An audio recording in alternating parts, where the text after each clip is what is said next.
আসসালামু আলাইকুম। যে বা যারা যেখান থেকে দেখছেন সকলকে ধন্যবাদ জানিয়ে শুরু করছি। দর্শক, প্রত্যেকবারের মতো আবারও আপনাদের মাঝে একটা ব্রেকিং খবর নিয়ে এসেছি।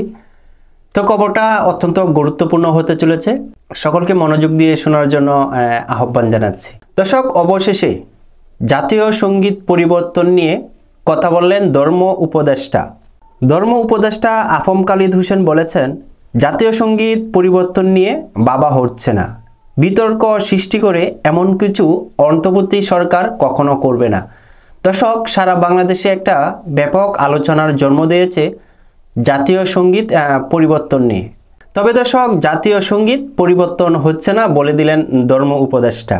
শনিবার সকালে রাজশাহীর ইসলামিক ফাউন্ডেশন পরিদর্শন ও সুধী সমাবেশে যোগদান শেষে গণমাধ্যম কর্মীদের সঙ্গে আলাপকালে এসব কথা বলেন তিনি। খালিদ হোসেন বলেন, মসজিদ, মন্দির, মাজারে হামলা, গহিত কাজ, ধর্মীয় উপাসনালয়ে যারা চালায় তারা মানবতার শত্রু, তারা অপরাধী।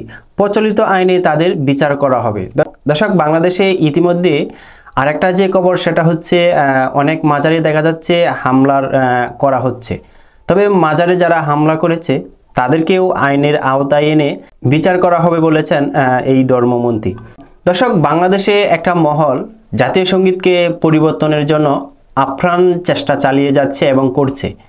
ওনারা হয়তো আসলে বুঝতে পারছেন না যে এটা কোনো স্কুলের শিক্ষক নয় যে তাকে জোরপূর্বক করে তাকে অপসারণ করা হবে কিংবা তাকে চাকরি থেকে অব্যাহতি করানো হবে।